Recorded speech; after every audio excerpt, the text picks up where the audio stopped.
Well, hey everybody. We have a guest today. This is Dr. Davy Mooney, professor of jazz guitar at the University of North Texas, where I also teach.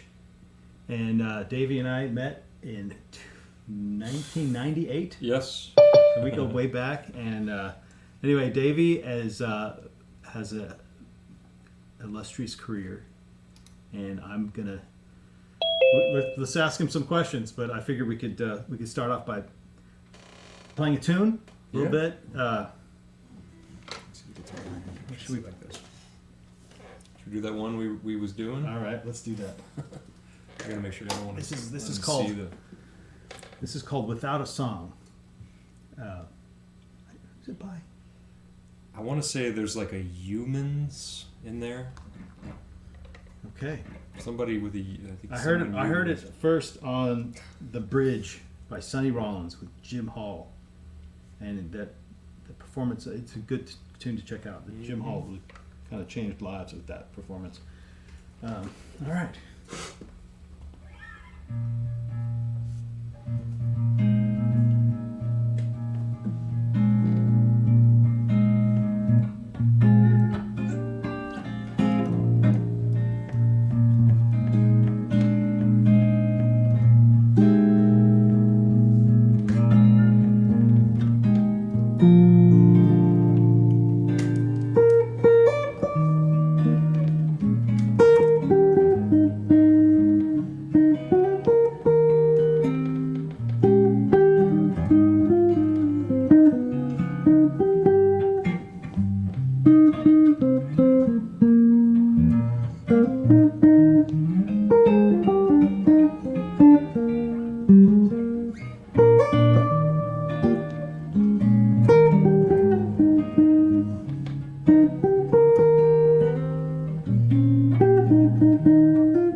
Sorry, I should have ended it more like professionally. No. You know? There's always like that awkward ending where someone plays a weird chord at the end, and then everybody laughs on stage, and the audience is like, "Oh, is that it? Am I supposed to clap now?" So yeah, It's a jazz ending. Davy Mooney, everybody! Woo! Hey. It's that silence. Yeah, it's very coming back to COVID. Like you do a gig in isolation for video, and it's over, and you don't hear anything. Yeah, It's I know. bringing me back. Chime in if you guys have any comments or questions. Yeah, don't be shy because we like the feedback. We like the anyway. So Davey, grateful that he's here. I thought we'd pick his brain on a variety of topics. Obviously, he teaches quite a few advanced students at the University of North Texas, and so he's probably hasn't delved into the area of like fundamentals teaching, I think, a whole lot. Although some of his books do deal with what I consider to be fundamental topics. He has a book about it's called Into the Labyrinth, and it's about like sort of the geography of the fretboard. Am I right? In playing positions, basically. Just playing like that whole song without a song. I could play the whole thing here if I only had 5 frets. I could play it here. I could play it here. I can play it in every chunk of the neck.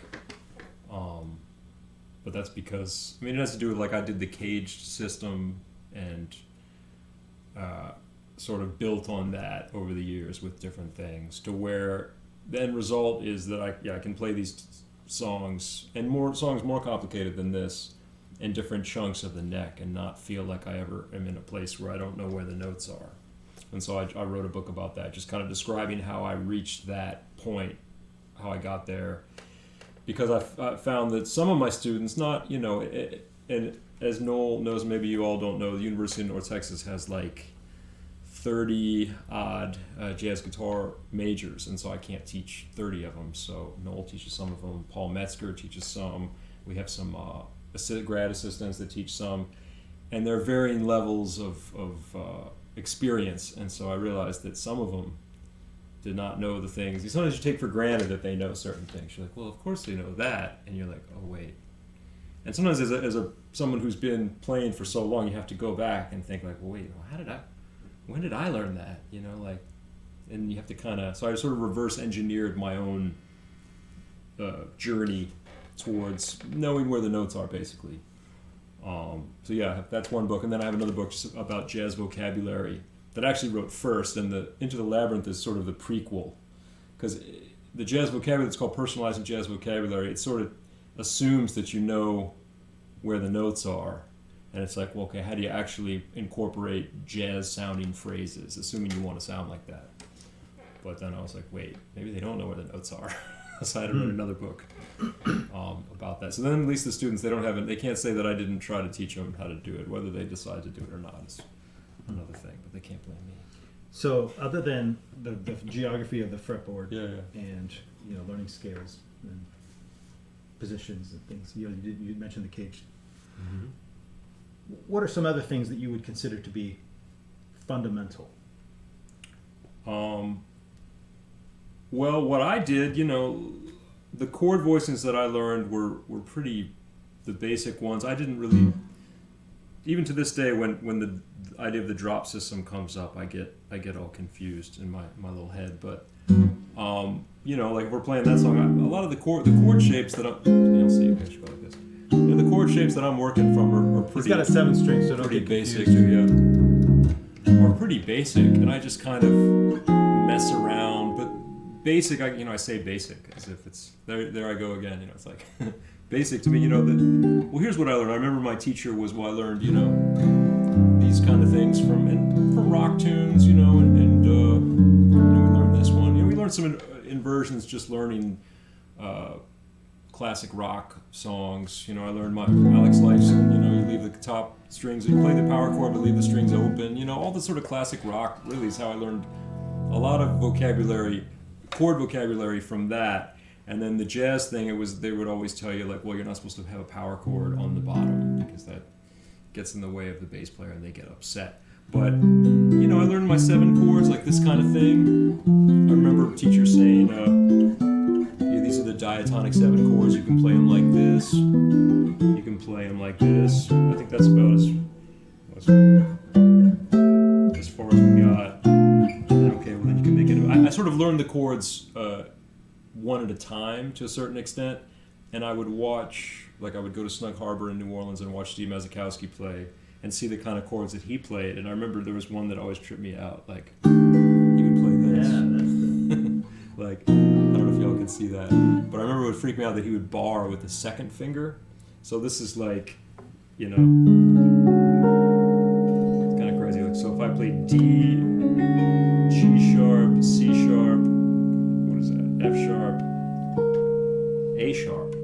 Now if the bass player plays B, that's kind of a really cool minor major 7 chord. But if somebody plays an E, it's an E7 with the sharp 11, and if it's so many different things. If someone plays a B flat, it's a B flat 7 alt. I would just see him play that a lot, and so I picked that. I was like, okay, he uses it like that, I'll use that. I got everything piecemeal. I never had like a chord book or a real system for chords.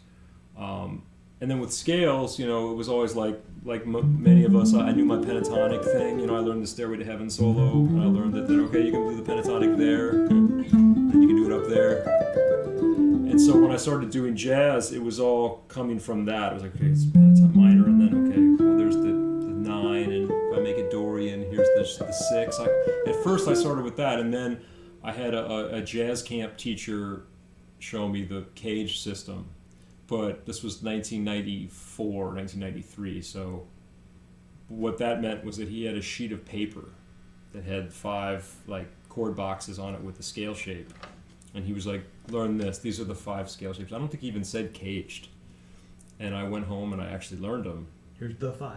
And yeah, it's like there was no second opinion. You couldn't go to the internet and be like, well, there weren't 50 videos saying cage system is great and 50 saying it's terrible. And you trusted it because he was teaching at that jazz camp. Yeah, exactly. It was all that I had, and that's when I started to learn where the notes actually were.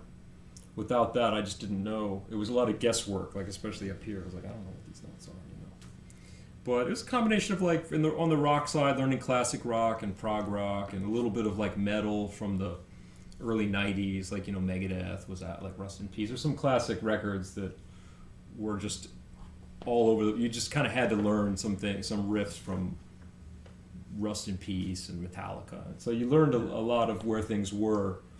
But so for me, that was the fundamentals. I got it in little pieces from here and there because in the pre-internet era, right? I mean, maybe I imagine for Noel as well, you got things in little chunks of knowledge, and you kind of had to just, okay, I got that.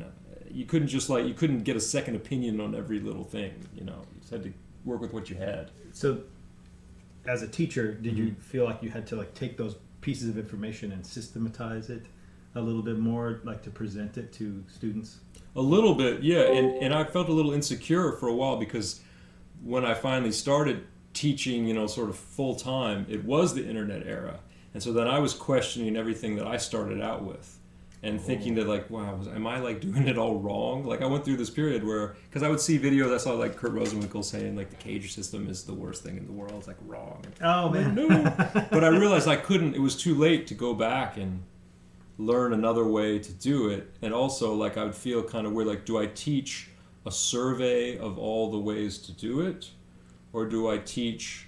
This is what I did, and you don't have to do it that way. But maybe if you don't know what you're doing, this is one way to, and so then that gets all wishy-washy, and at a certain point, so I was just like, all right, I'll just do this, and when you're done, you can do whatever you want. Because what I would find, there's your motivated student who already sounds great, or they figured it out, and I would never like mess with that. I would never, someone would come in and play great, I wouldn't be like, okay, but you're doing it the way I do it. Like I would never do that. But then again, you have student that like is waiting for someone to just be like, you have to do it like this, like or for, you fail. for a grade. Yeah, and if you don't give them that, they're just gonna like. So I sort of resigned myself to systematizing a very unsystematic thing, which is what I had, like piece of this, a piece of that, and that's why I wrote that book, kind of describing. Okay, well it's the cage system, but I don't even do the same shapes of the cage system. And then I learned arpeggio shapes, and that's how I connected, because I don't. I guess if there's a disadvantage to the cage system, it's that you'd be stuck, and you wouldn't. I don't know how that would happen, but I guess if you really like learned it so literally, like, oh no, how do I get from here to here? Oh God, I fell. But I actually learned to connect them through like ascending arpeggio shapes. So I'm trying to be where you can see what I'm doing. I remember learning these things, and then I could connect the more this way with that way. I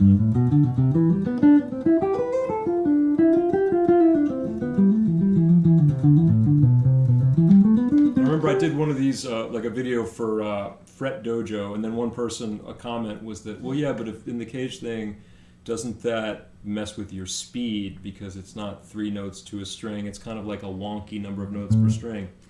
And I was like, yes, but I mean, in the jazz thing, it's never like, I'm never in a situation where I have to play just like the major scale as fast as possible. Like when I'm actually playing, I mean, how many notes per string is very, I don't know how many it's going to be. And my speed things are not based on that anyway. My speed things are based on some lick that I got from Mazikowski or Joe Pass that isn't really related to that anyway.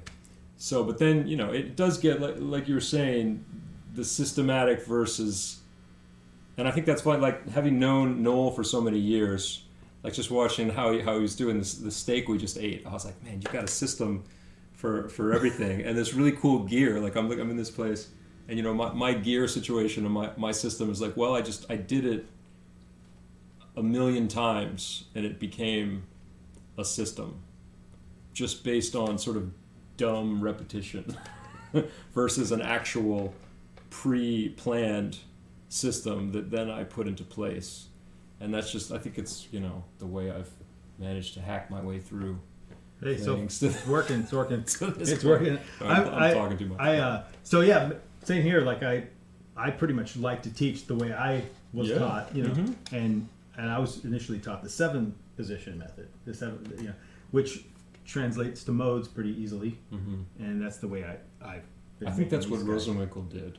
It's all like based on the 6th string, the note of the lowest note of the 6th string. Yeah, it makes a lot of sense. Nobody told me that. They just did. Seriously, they didn't. The guy was like, 5, do it. I was like, yes, sir. Well, it's like I think the 5 makes sense. Like from when you first start, you learn the 5 basic chord shapes. C, A, G, E.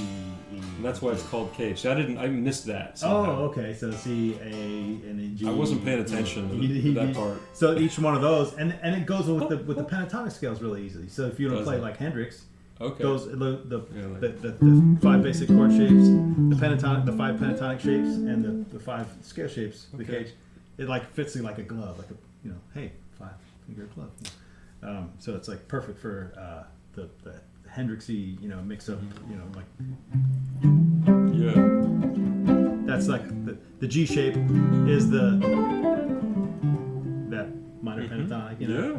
Yeah. Anyway, so that's like there's a whole like a class at like a musicians institute which teaches that method. Really? And I think Dale Turner taught it or teaches it. Anyway, Mateus Asato credits a lot of his success to the knowledge of that class, of that method. So I mean, there's obviously great people who play with that method, you know. Yeah. But yeah, the whole like nerdy modal thing is like kind of where I live, and I don't think I would have gotten that had I not done the 7 position method, because it's like.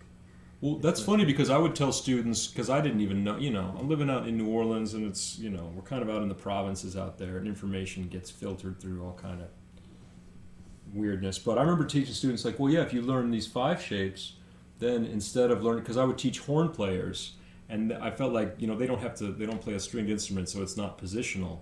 So when they would say, okay, I'll play C major, flat the 3rd and flat the 7, and I got Dorian, or C major, flat the 7, I got Mixolydian, and they would think of it all from C, manipulate a C major scale.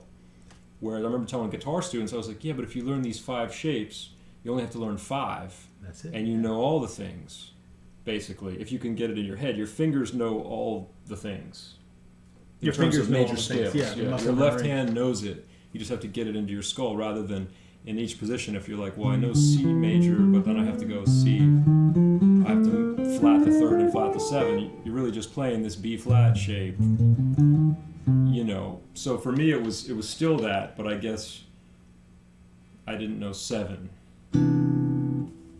I just knew. I mean, I probably know 7. I don't know. At a certain point, you sort of know where the notes are, or you don't, and then what you play is going to be. I've played the same things so many times over the years that I just know where they are. So if I say play A Dorian,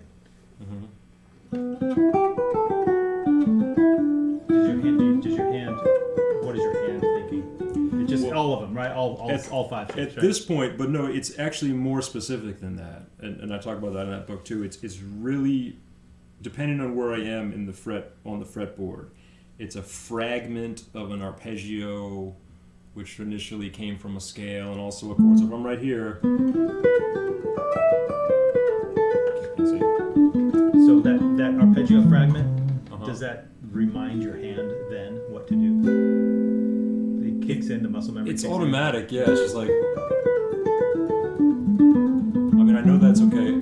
At some point, that was this G major thing that I learned, and at one point I learned A minor 7, A minor 9, and at one point I learned that C major is major 7, A minor from the 3rd is C major 7, and then I learned that for my picking, it's better to go.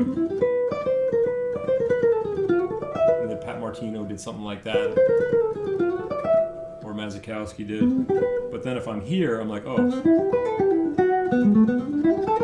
Martino did that. Depending on where you are on the neck, Yeah. you'll And here it's a different lick. they're all kind of the same licks, but there it's that. So what is that? I mean, initially it came from the scale, and then there's the arpeggio, and then it's even the arpeggio from the 3rd, some fragment of the arpeggio mixed in with something that I heard someone do on a record. And it's gotten to be so specific, and I just manipulate those things every time differently, and that's what the improvising is. Yeah, I do it slightly differently every time. Gotcha, like you're building from chunks of Legos. Yeah. Nice. All right, so yeah, that reminds me of like the the Dorian like springboard lick that I used to do a lot. It was the first part of the giant step solo. That's like that's how to get my hand reminded of Dorian, you know. Whatever, you know. But that's also, is that one of the 7 shapes? Because some of them are the same, right? There's just I'm missing some. So if I'm starting Dorian here, so I'm. Don't they all come from the 6th string though, to a certain extent, or? Yeah. So that would be part of the sixth shape. Like that. Yeah. That's the muscle memory of shape Yeah. number 6. Either You that do it. Yeah, that's Or- the one I learned where you reach back. Yeah. or that one. If it's this, then it's like stepping into Yeah. shape 5. This is now shape 5. Yeah. So starting with 6, and then if I go like that, now I'm in shape 5. You know? You know what's funny too? I have students too where I have this kind of like primitive Barney Kessel sweep technique that I notice the students now don't really do that. Like I would go like this kind of thing, and I notice now like they do this other thing. I don't even know what it is. Like they would probably go. I remember like with Mario. Is it particularly. a Rosenwinkel thing? I think it is. Yeah. Because I'm always going. We were playing the melody of this Jimmy Rainey song called "Motion," and it has. I have these like very violent sweeps that are from like circa 1953, like in my muscle memory. I can't do these. You know, they don't do that anymore. The kids don't do that. I'm curious. I'm going to do They some would go- research, but I wonder if this is from Holdsworth. Maybe. Because, well, and, you know, Mario probably got it from Rosenwinkel. Yeah, via Holdsworth, Yeah. totally. But, like, what he did this thing where This thing. where this legato would be hammer-ons, you know? Yeah. So I shouldn't attempt to do it, because, but there's, what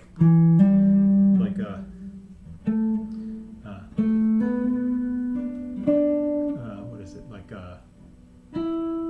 instead of a pull-up, it's everything's a hammer-on kind of thing, Yeah. like... Yeah. It's like, I don't know if anyone knows what I'm talking about. It's like this Holdsworth legato. It's like there's a lot of hammer-ons. I mean, I do some of them too, because you know. But for some certain things, and I think maybe that's what my style is. Sort of, I have a little bit of that, but then I have these almost like what do you call it? What's the evolutionary term? I don't remember what it is, but these primitive like relics of 1955 Fossils? guitar technique. Yeah, like basically. It's like the appendix, you know, the equivalent of the guitar equivalent of remnants of this other thing that I can't get out of my playing, but like I'm gonna go technically, but it's just funny because I feel like people don't really play like that anymore. It's much more legato and So we finished last lesson uh-huh. talking about the uses of the drop 3 7th chord inversions and associating arpeggios with each one.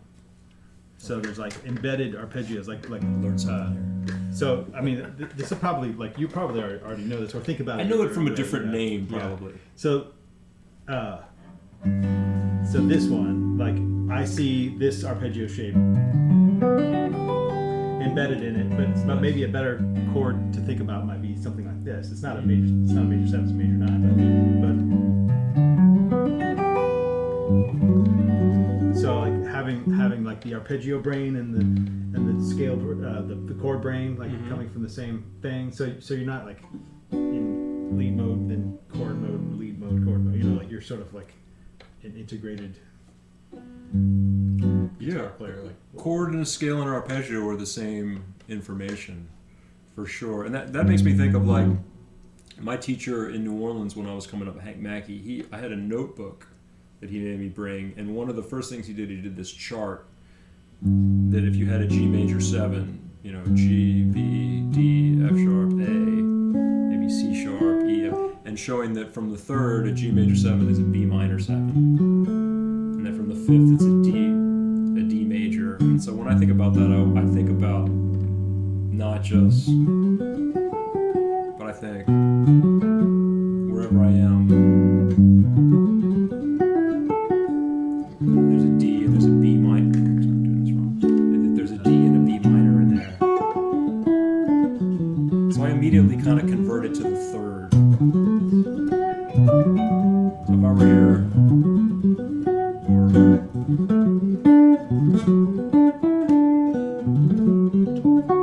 but again, have these really specific shapes, like you did. Like the one you just did there was kind of cool. It's just very different than what I would do. Where you went. What did you do? So we've been cool. doing this like 24 note pattern. So the 24 note pattern is significant because you can work on it with 16th notes or with triplets. So you can work on your time at the same time. So you can go something like this. So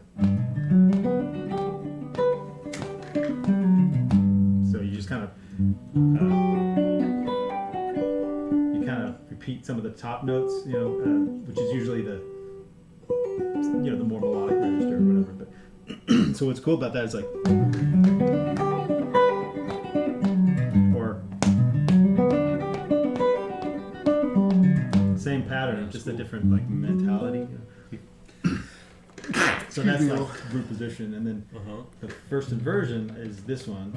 So it's still like the lowest note, like kind of like similar to the 7th position note method, but this is the 4 position arpeggio method. So the next shape has the 3rd and the bass.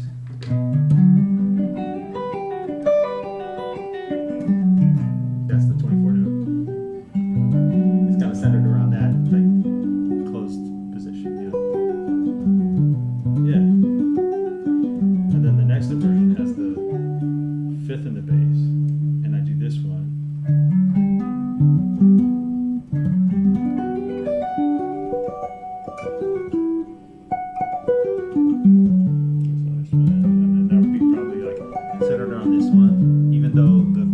Second inversion that is like literally that shape, but this arpeggio shape is like kind of in a different spot.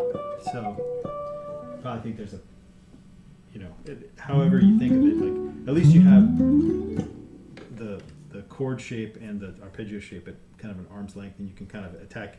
You can kind of play either one at will, and then finally this one.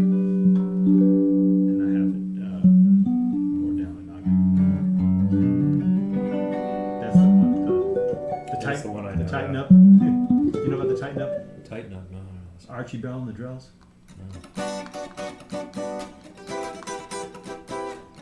Okay. Yeah, that's the tighten up shape. Remember Holdsworth said he thought he hates the sound of that chord. This is the tribute out on the Holdsworth instructional video. He was like, I hate that chord. He's like, I much prefer this chord. I was like, he played a major 7, or I think it was G major 7. He's like, I hate that chord. I like this chord. You ever see that where instead of this, he goes, I'm like, what the hell is that? And then you try to do that in different octaves, and you end up injuring yourself, like trying to play it. But yeah. Have you seen that? I can't remember. Was it one of you guys that mentioned a photo chord? Who said that? I can't remember. It was, I'm going to remember that. A chord you play when you're in a photo. Yeah. And there's this one Holdsworth chord picture, like where he's playing like something like this. Yeah. And I finally worked it out. You know what it is? Here's this chord. What? It's just That's kind of dumb. You too can play with ease. That's my magic chord. There you go. Oh, Jim Hall. Speaking of magic chord, yeah, what is that? That's beautiful. I know, he ends a song on that. So it's like, you think instead of E flat 6/9, he goes B flat, E flat, these two open, and F. Just like he'll go backwards on it like at the end of the song. Isn't it amazing? What if you play It's like Sonic Youth chord. Yeah. It's like some Lee Ronaldo. Yeah, or you could treat it as a cheat. Make it a minor or something. That's a good chord. All right, so you mentioned this chord earlier. So this one right here. I first learned of this chord. From Jim Hall or no? No. It was in a video of a clinic that Joe Pass did. Maybe that's where Mazzica. And he said, I hate that chord. no. He said, do you know this chord? He says, if you know this chord, you can play anything. Ah. And so I was a freshman at USC. I was like, I'm gonna learn that chord. Maybe that's where Steve got it from. I call it the Joe Pass melodic minor magic chord. Yeah, for sure. I'm working harmonic major as well. But Yeah, totally. the 3. You think of that as a 3. Oh. A B flat harmonic major. No, wait a minute. What would that be? That's the 3 of a melodic minor, right? Could be the 1, maybe. Might be the 1. What is that? Some. I'm still a little rusty on harmonic major. Alright, I gotta figure this out. Because I forgot.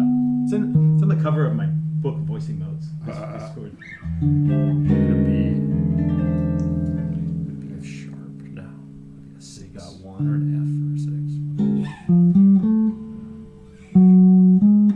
No, it's a flat 6. It's a flat 6. Yeah, like F sharp. Yeah.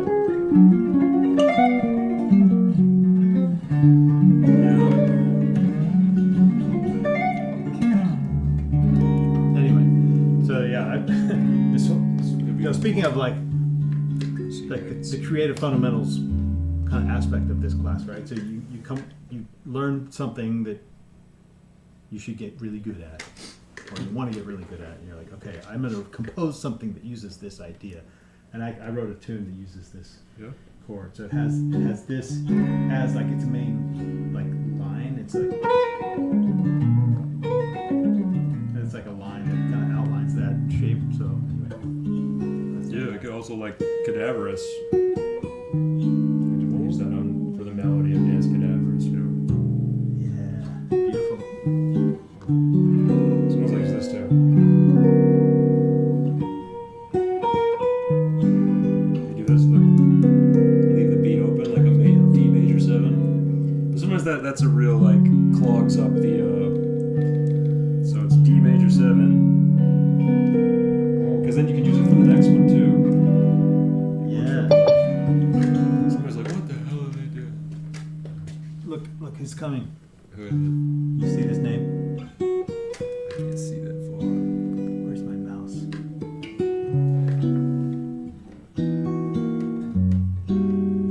This is Tim Miller.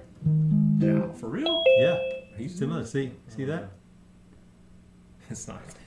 It's gonna be. I know it's a a different fake. Tim Miller. I'd It's be a- scared. Like, I'd be like, oh god. It's a is fake. it? It's a fake name. No, it's real. It's his real name.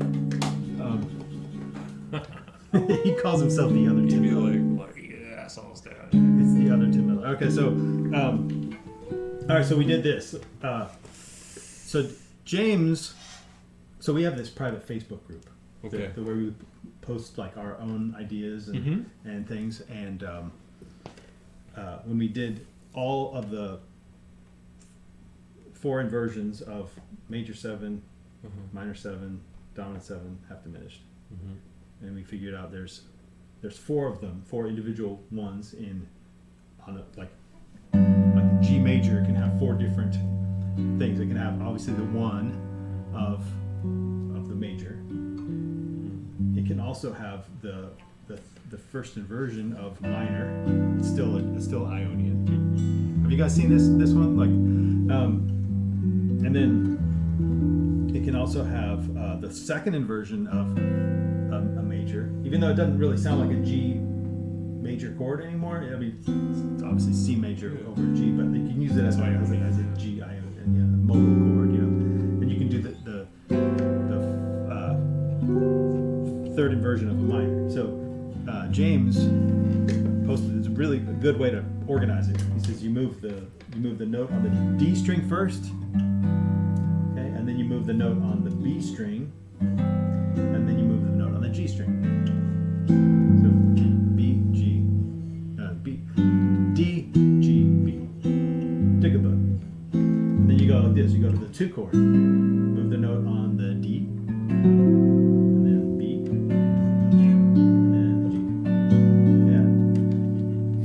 Like a song. Yeah, and you can do that like as a backing track, you know.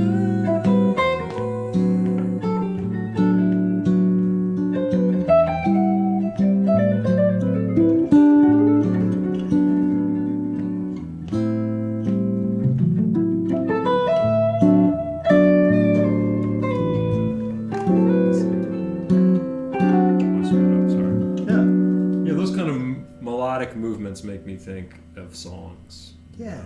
And I start thinking like, okay, well these notes are going like that, so that I could do a melody in this higher register.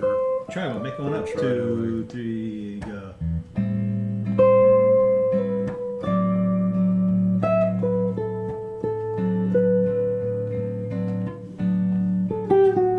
Try not to solo.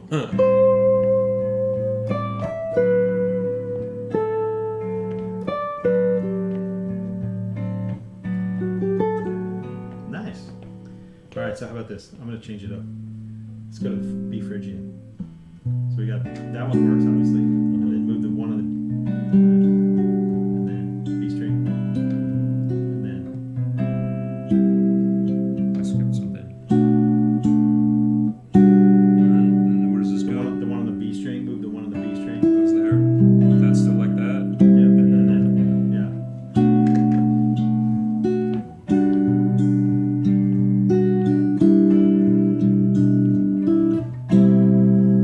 You write a melody in Phrygian.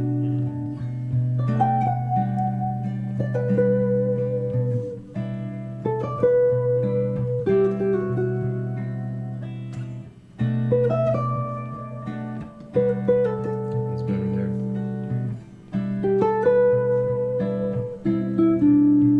Nice. And then I start thinking of the counterpoint of it too, and then I have to stop. Because if one note's going down, I'm thinking like, maybe we should make some go up. That to would not be the to same thing. to like complicate things, like there's literally 20 4-note chords in every mode. So this is just 4 out of this is just 20% of them. So all the 7th chords are 4 of them. So if you go to Lydian and move the one on the D string, and then move the one on the B string, and then the yeah, maybe you could do something like this. It sounds very 70s to me. Like, Totally, yeah. and it sounds like what's that song? Summer breeze makes me feel fine. Doesn't it sound like that a little bit? Why is that so 70s? I screwed it up.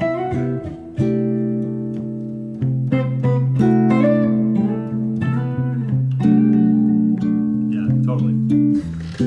Summer breeze makes me Yeah, can you imagine if you wrote that in the 70s and you invested it, you'd be like a billionaire right now. Oh man! You know, I was watching on Hulu on the Vivo channel. If you ever watched that, they show music videos from the '80s, and I didn't see what song it was. And it was a band like from the '80s with these mullets, and the song was kind of corny, but the singer was really good. I'm like, what the hell band is this? And it was the same band that did the band's called Survivor. They did Eye of the Tiger, Oh. which that song is like played every day on every radio station. I'm like, man, these dudes, if they're still alive, are like super loaded from that one song. I hope. Because I was looking at that video and I was like, man, this is some corny. You know what I mean? Like I was sort of dismissing it as this thing. I was like, oh man, those are the Eye of the Tiger guys. They're like, So they're not just surviving, they're thriving. it's C minor, man. Yeah, man. Yeah, so we're also writing backing tracks too. So this kind of because we did scale shapes and then we did like different ways of practicing scales. Like you could play them in that stuff. Or that stuff, and so in order to, you can compose something like it's like, hey, I'll just do, maybe these, and then this, and then this. Practice that over your skill.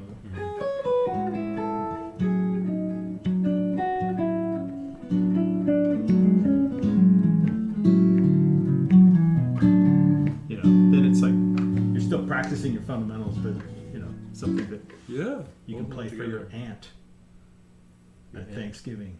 Oh, your aunt. Your aunt. Your Huh. aunt.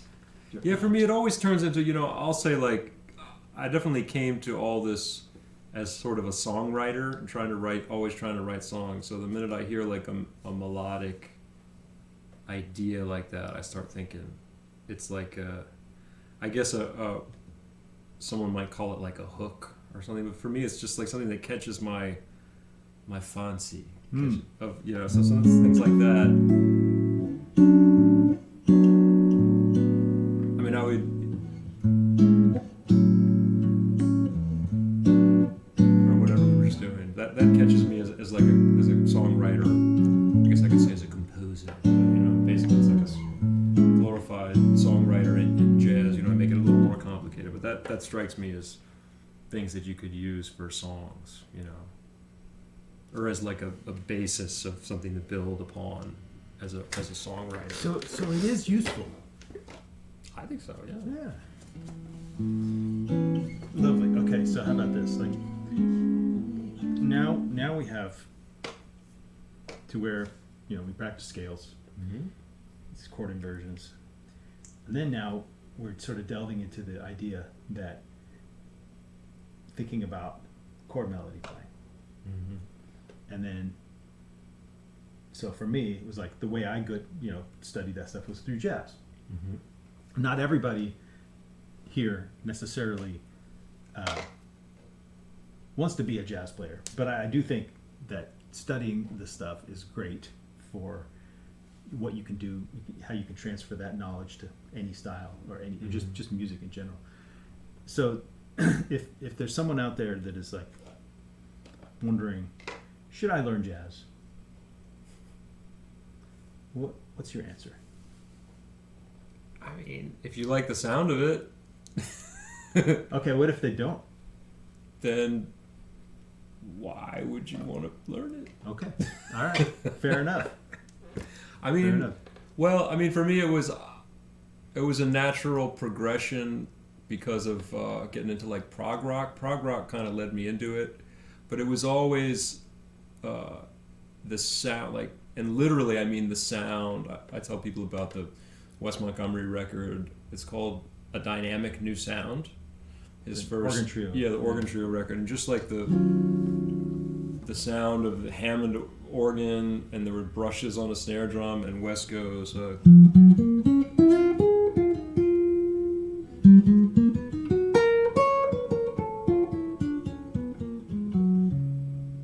I was just like, what is that? And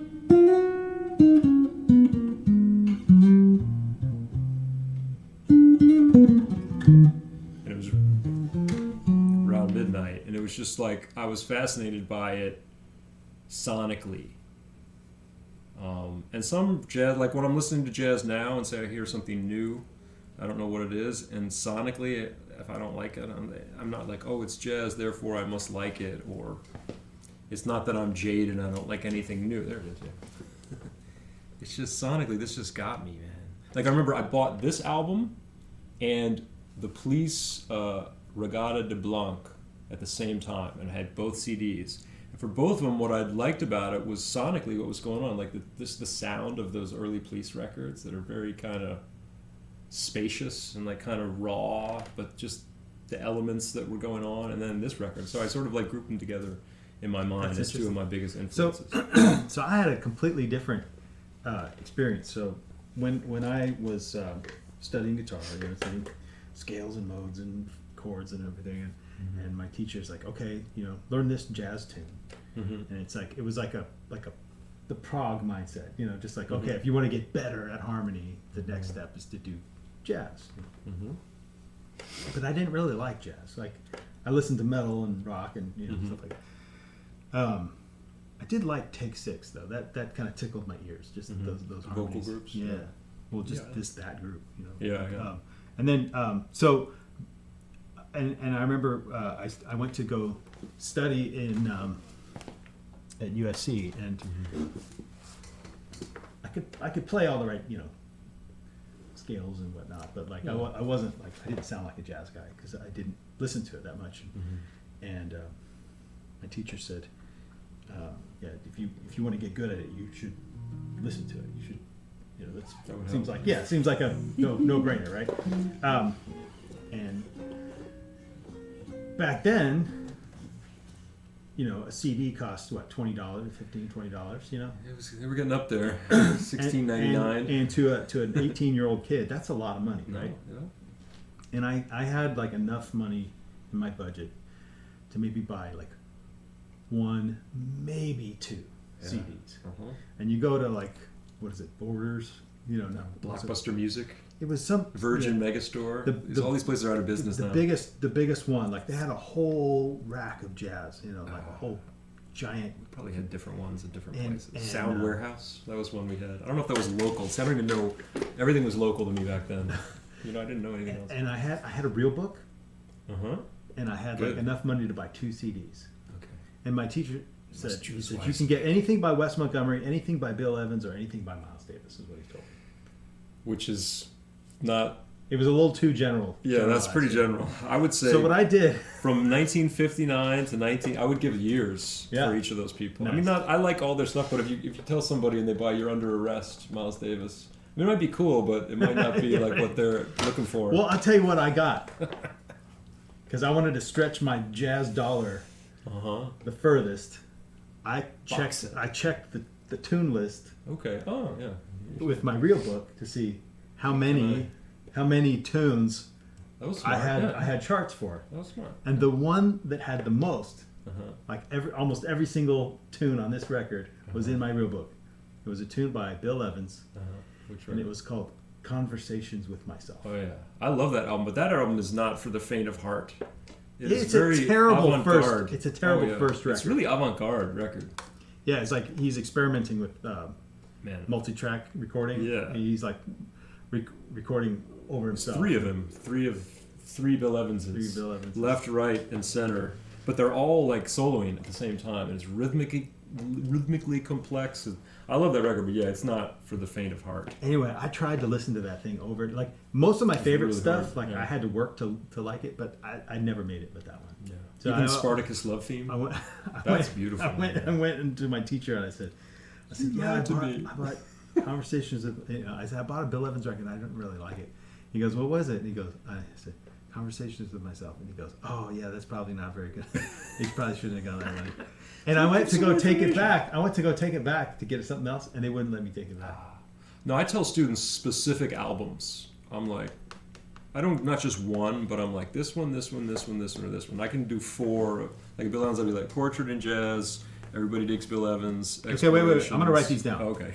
'Cause this is like practical, It's important. good information because, we kind of throw it out, Mhm. So, and some of it is circumstantial. Like Yeah. it's your favorite because you yeah. fell into it, but That's what's going to be, pretty much. yeah, and I have those too. Like some of my favorite records, like I don't necessarily recommend Yeah, that's true. that people get it. Yeah. It's just I just happened anyway. So let's. So there's like, I think there's maybe 2 lists, parallel lists, right? Uh-huh. There's your favorites, Yeah. and there's important records that everyone should know about. Yeah. Yeah. Hopefully they're similar. So Davy's list, album list. And I can do guitar, or I can do art by artist, or whatever you... How about this? think. Like top 5 Mhm. most important jazz records in the opinion of Davy Mooney. Just jazz in general. Totally. I mean, they're pretty. You could look them up on the internet too. I mean, I think "Kinda Blue" has got to be in there. The first 2 jazz albums I bought "Kinda Blue" because someone told me, and I actually bought "A Love Supreme," which I would put on there. The reason I bought "A Love Supreme" is I was into like concept albums like Queensryche and Yes and stuff. And so if you look at the back of "Love Supreme," it has parts 1, 2, 3, and 4. And I was like, here's a jazz concept album. I'm gonna Okay. get this one. So that's on Acknowledgement. this list? Yeah, Okay. "Love Supreme." Those were the first 2 Is it I think I got. Is it A Love Supreme, John Coltrane.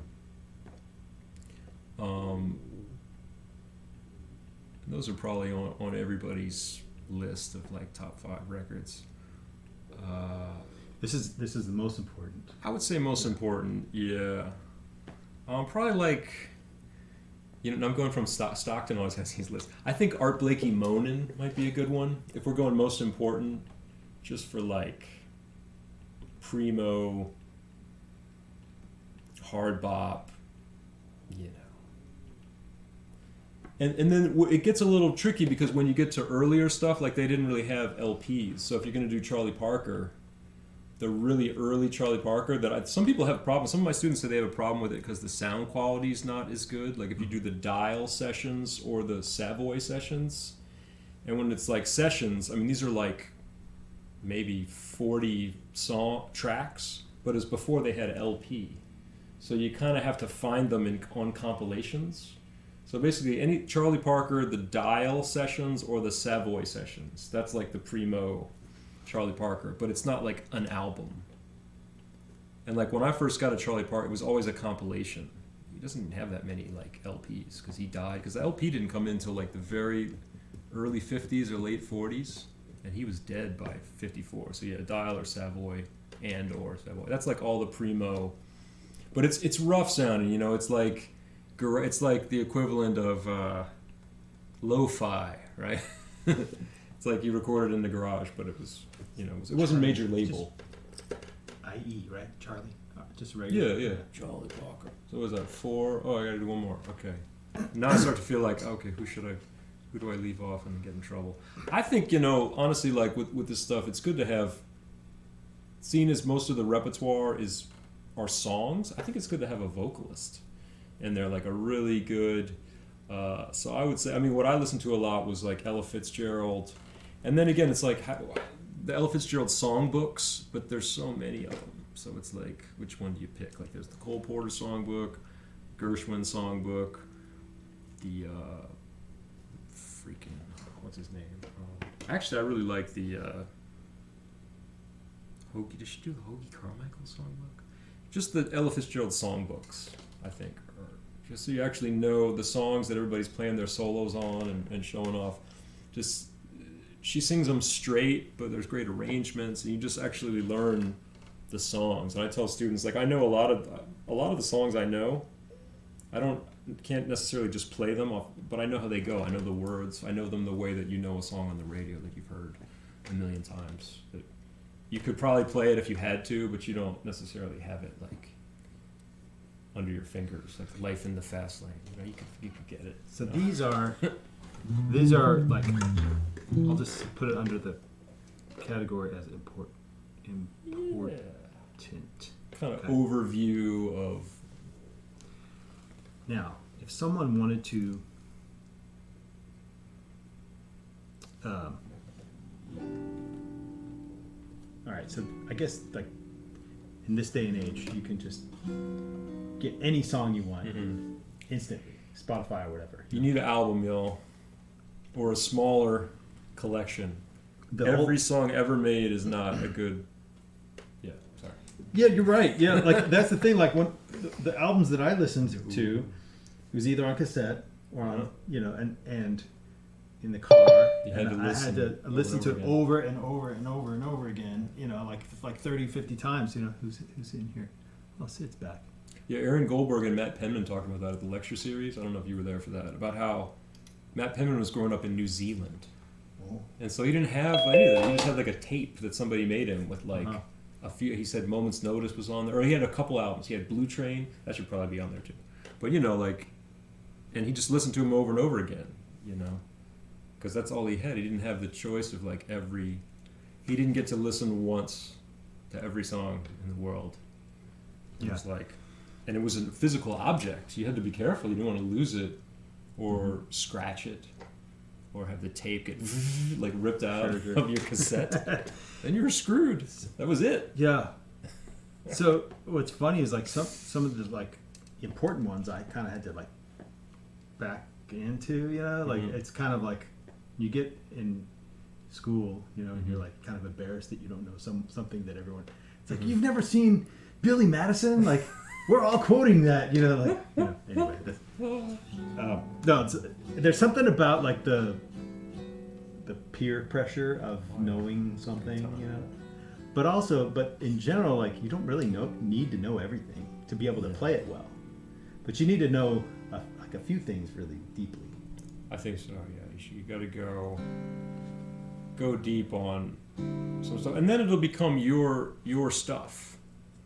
It'll never become like the stuff that serves as like a basis for what you're all about musically. If you don't, I don't even know what it would be like these days, you know, because back then they were physical objects. Like, this is my collection of stuff, and you spent the money on it. And even if you didn't like it the first time, I would like listen to it a lot, even if I didn't like it. I'd be like, damn, I bought this. I better listen to it at least like 20 times. Yeah. All right. So this is the important list. Okay. Is the list that actually most influenced you personally? Yeah. Is it the same list? Not the same. No. I mean, those all did influence me, but it's more, like I said, it's more particular, specific. Let's get things. Like, that influenced everybody.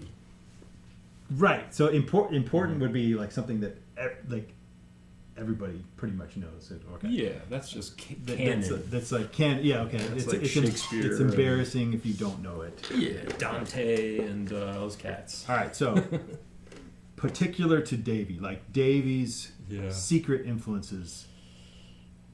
Totally. Or not so secret influences. Okay. Yeah, I tell everybody about it. Like, if I want to sound like Davy, what should I have checked out? For Django, Joe Pass for Django's number 1. Not Virtuoso. That's the one I got. Yeah, that's because the one everybody got. Because it had all standards. It had all, it was on my in my real book. Yeah, that Wes Montgomery dynamic new sound has got to be on there. Interesting. Is that his first one? I think it was kind of like first sort of official album. He did stuff with his brothers, you know, the Montgomery brothers, I think, before that. But and then see if you can find this. I think it's only on YouTube. Just hilarious. Steve Mezikowski Direct Access, and it's Access is spelled like AXE CESS. AXECESS. Yeah. Okay. Direct, Gotcha. like his axe. Okay. Yeah. Access. Gotcha. It sounds like a. But it's on YouTube. Like a Mike Varney project. Yeah. But Steve, it was on Blue Note, which is weird, is because it was on Blue Note Records in the '90s, but now you can only find it on YouTube. So don't know why that is. MASAKOWSKI.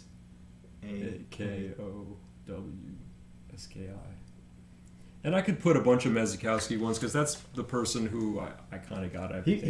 He was the guy in New Orleans, right? Yeah, He was, so okay. I stole all my stuff from him. So anything that he did, but that's my favorite one of his. Let's see. So those are the big, like, 3 big guitar ones. Okay, but not necessarily guitar. I think some Bill Evans stuff, like Everybody Digs Bill Evans, had a really deep emotional, like that one is still like kind of a dagger in the heart to me. Some of the stuff on there, like What Is There to Say, and the ballads on that record. Oh my god! Yeah, I used to listen to that every day. Is an artist on that one? No, that's Explorations, which is another good one. But Everybody Digs Bill Evans, and is Time Remembered on this one? No, that's an earlier one. No, that's later. Everybody Digs Bill Evans is his second album. There's New Jazz Conceptions. Everybody Digs Bill Evans has Minority, has Night and Day. What Is There to Say? Young and Foolish, Peace, Peace. Mm-hmm. And there are these little like instrumental interludes. Tenderly is on there. That thing like still like. I think a lot of like really interesting jazz guitar players have checked out Bill Evans a lot. Yeah. Because Lenny Bro, I should probably put. I could have a long list. I should acknowledge. The Rosenwinkel thing. Enemies of Energy was big for me. That was when we were students, when those first Rosenwinkel records came out. So yeah, usually I should put some modern stuff before our time, but this is after like. So it is our time. Well, yes. I'd say Enemies of Energy. That first Rosenwinkel, like the tune, the compositions, that like totally changed that blew me out of the water. Kurt. And if I had to, I could keep going with a bunch of stuff. And just conceptually, like all his stuff, KEL, right? Yeah, everything he did. And that's 5. Yeah, Enemies of Energy is like after after Into It and after. It's actually recorded before Into It. It was recorded in really? '96. Oh wow! He's playing with chorus on there, Wow. and it's it's got what's his name? Scott Kinsey is on that record. Yeah, this Tribal Tech guy. Yeah. And it's just like it's that Rosenwinkel before he figured everything out. So there's still like he's flying and he's amazing, of course, but he's not. You could tell he's someone who's still. I mean, he was 26 or 25 years old when he did that, and just the tunes, the songs. I'm very much like a song person. It's like and the songs. Like there's some players that I love the way they play, technically, but then when I hear the songs that they write, if the songs don't hit me, I'm kind of disappointed. Whereas if the songs hit me and the playing's kind of rough, I'm go with the songs. I mean, because all these people are amazing, so it's like, okay, is it the most amazing, like the latest and greatest and fastest and thing? But then the songs are kind of like underdeveloped. I'd rather hear the whatever, the funky. Gotcha. I bet there would be like some really great. Like it'd be cool to have like a big list of like important. And unimportant. Well, okay. So there's like guilty pleasure, like things that. Okay, so here's another. I've got those. Here's another idea. Like, so there's players that aren't famous enough to where if you steal their stuff, people may not know. Well, that's me with Mazikowski. That's okay. But you just revealed it. You're. But no one's ever listened. I remember one time Matt Wigton walked in on me listening to this Mazikowski thing, and he was like, wait a second. Because they thought, there were some people, I had this style that was very specific, like when I was an undergrad, and it was all like complete ripoff of this dude in New Orleans that no one had ever heard and no one knew. And I didn't make a secret, I would talk about him, but no one had actually, I think, walked in and heard, like, he just kind of, he was like, that's everything you play right there. That's funny. You sit in a different city, Yeah, back then, it was like, and even now, like I said, this direct access, you can't, he's not trying to hide it. There's some weird thing happening with Blue Note, but you can't just like even get it on streaming services. I would probably have to put Lenny Bro, the Velvet Touch live on there too, because that was big. Actually, the Velvet Touch live. Lenny Bro, that's tricky too, because he doesn't have that many albums, studio albums. A lot of it is like people recording him, and he's drunk or whatever, high. Which is whatever. I don't know, he might have been drunk at high. Yeah, but he doesn't have No, it's you. Yeah, it's because it's the French Canadian. It's not the Louisiana Canadian. But yeah, the Velvet Touch live, and I remember I would listen to that and the Enemies of Energy like every day, and they're very different. But that's another one where Lenny Bro has this crazy technique, but really it's like the kind of the emotional stuff. He's got that record has everything. He sings. He does flamenco. He does like Indian kind of like raga stuff. He plays Chet Atkins. It's ridiculous. Like he does, this crazy. He does that. This kind of stuff. Where he keeps like the two things going. I can't do it. But where he actually like literally keeps the different things going. Nice. Blues and stuff. And then a lot of like.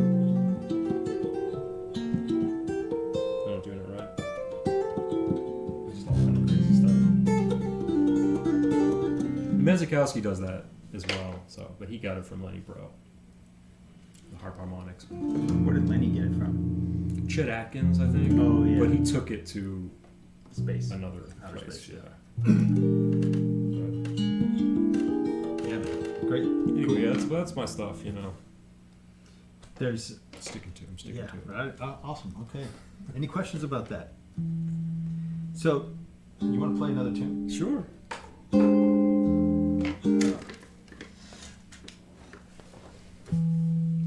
How's our balance? Check my tuning. It's so humid here. We're not in your house, but in Texas. I feel like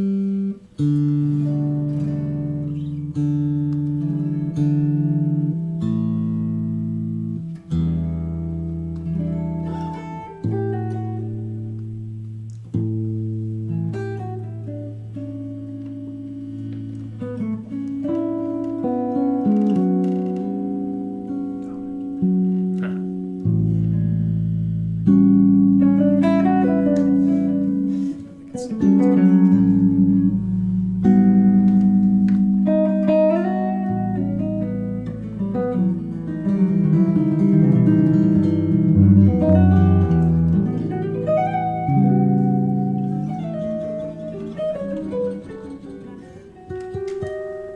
Mazzikowski chord. Beautiful. That's actually from Monk, from Thelonious Monk. He plays Just that like one. A leading dominant. Yeah. Monk goes it on like It's a Jody Owen chord. on. He does that one a lot too.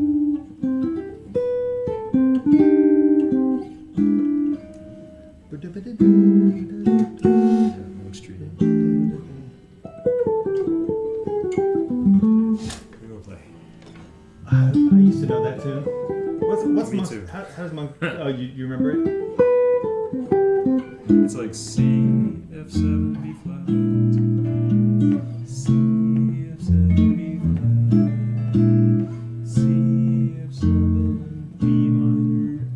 E7, B. Did I do that in the right order? Sometimes I forget. Because the last one is.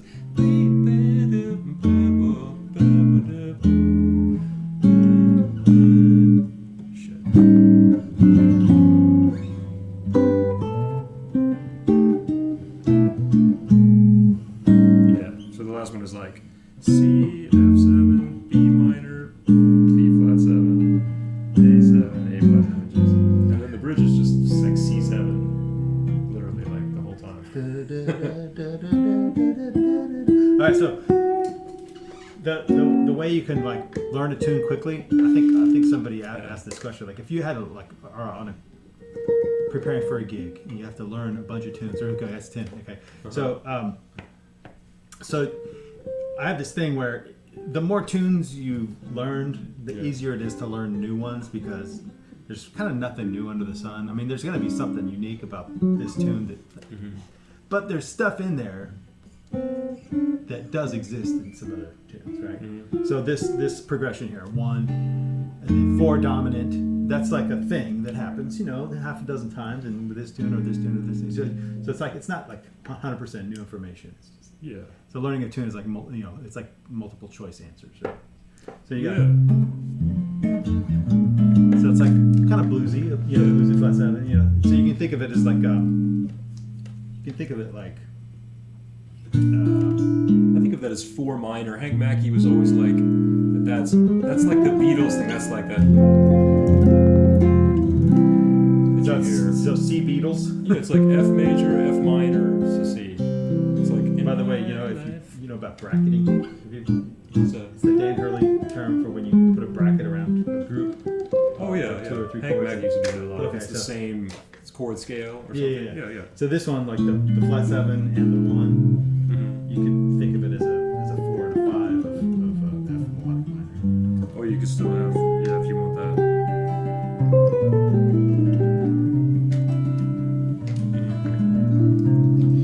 So the only difference between this, so it's like almost like you go like a.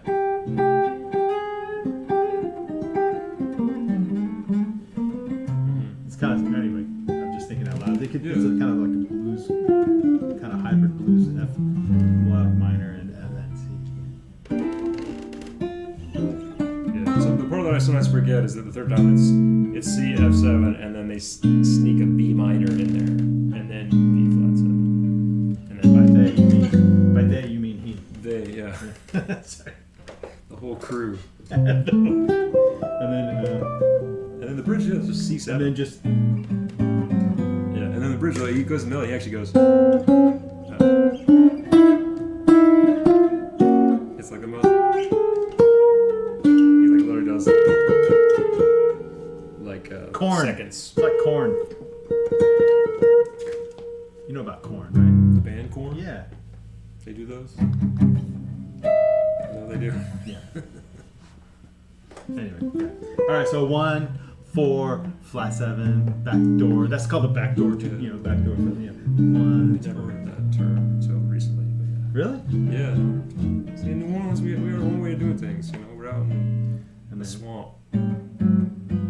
it's like the walk down to the yeah. Yeah. Okay, let's play it. Okay.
Yeah, man. Yeah, Let's go to bro. the bridges.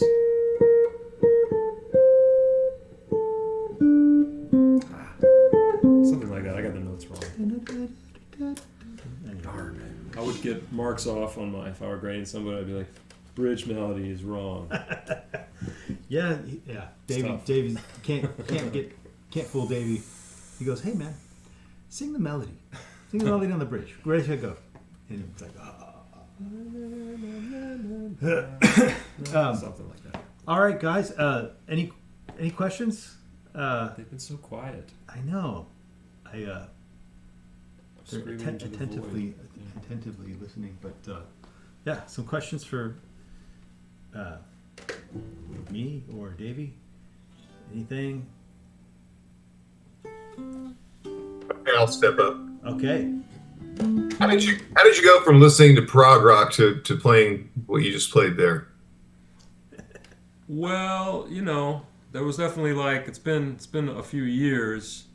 It was more like I feel like it's somewhat common, like people in my generation of coming up through listening to classic rock and prog rock, kind of either going to classical music or jazz, just kind of in search of things that are more complex or more. I don't know. It just kind of seemed like those were two paths you could go in, like from metal and you'd hear people talking about, when you'd read the guitar magazines, people would reference jazz stuff. But, part of it was growing up in New Orleans too, having that, seeing people around me that did this for a living, seeing Steve Mazikowski and Hank Mackey, and having it be a thing that was not that unusual, in the sense that, saw people that weren't that different than me, who had just like practiced a ton. And then, like I said, having that actual connection to the music, just kind of responding to it. I also had an uncle who played jazz piano a little bit, and so he was always talking about these records. And it was a mystery. I don't know if it's still like this, but it was kind of a mysterious thing. It was like there was an allure to jazz. Maybe that's still there, but that's part of it. Just trying to like look for things that were different, try to be different. I mean, that's part of it. Jazz has that like prog attitude. It's like trying to kind of push the envelope and get I mean, I guess there's like the element of when jazz was popular, it wasn't that. Yeah, but was jazz popular? There was like a minute, right? Yeah. Before Elvis. The era of when jazz was popular. It was cool too. Like I say, the image of it in photographs and stuff. It's just cool to me. That's a part. I mean, I don't want to sound shallow or whatever, but it was something, and it was kind of a rebellion in a certain sense. Like rock and roll wasn't really, I was playing like to go into jazz music and like say I'm going to be a jazz musician was about as rebellious as I could be. But then at the same time, it was kind of a safe rebellion in New Orleans because I could see people that had like very sort of middle class, like kind of like what I do now, like my life. I saw that as like a 12 and 13-year-old that there were these guys that had like university jobs doing it, but also they were up on stage, and it was kind of cool, but at the same time it was kind of mysterious, like you didn't really know, and it was virtuosic and it was impressive, and it was just kind of there was a lure to it, and I liked the sound of it, honestly. Like with Mazikowski, I think a big part of it too is his writing is so great. Like the songs that he writes are really great songs. Just as whether he plays on them, you can put somebody else playing the guitar solo. It's not just the guitar solo. And yeah, I just, like I said, I liked the sound of it. And there was gigs too. I was like working gigs by the time it was like a job, like a high school job. That was my high school job. Yeah, he was already really playing when he professional, first came to North Texas as a freshman. Were you a fully freshman, like when you came to North Texas? Yeah, I was coming out of high school, okay. But I had like AP credit and stuff. I got out of it pretty quick. But yeah, it was just something that wasn't from where I came from. I was very fortunate. I mean, if you want to be a jazz musician, I was very fortunate where I grew up, and that it was something that wasn't that different. It wasn't that strange, but at the same time, it was kind of like a cool thing to do for me, or as I saw it. I think you should like jazz. I think you should play jazz, and I think you should try to like it. And even if you don't like it, you can use that knowledge to get good at like a bunch of different styles. So that's my answer. Yeah, and then again, if you the study is deep. Yeah, for sure. I mean, I don't know. I don't necessarily think anybody should do anything they don't like the sound of, but you can definitely there's been just purely musical achievements in the realm of jazz that are, for their own sake, pretty impressive and worth getting into. But yeah, I wouldn't do it if I wouldn't be in it this long and make my whole life. Like I don't hate, like I still, when I go home and if I put on music at home, I put on like yesterday, I have this, I got LPs now, so like scratchy old used LPs that I bought, but like the Paul Desmond Jim Hall quartet, I put that on, the one with they do I Get a Kick Out of You and Time After Time, and I just put that on, and like I'm sitting there and I'm like, there's nothing I'd rather be listening to. And it's a sonic thing now. It's not like, oh, what are they playing? Because I kind of know what they're playing. I don't know every single note, but it's just sonically, it sounds so good to me. It's like the Connie Kay and Percy Heath and Paul Desmond and Jim Hall. And I was like, there's nothing I'd rather be listening to right now for my mood and what I want to get out of listening to music.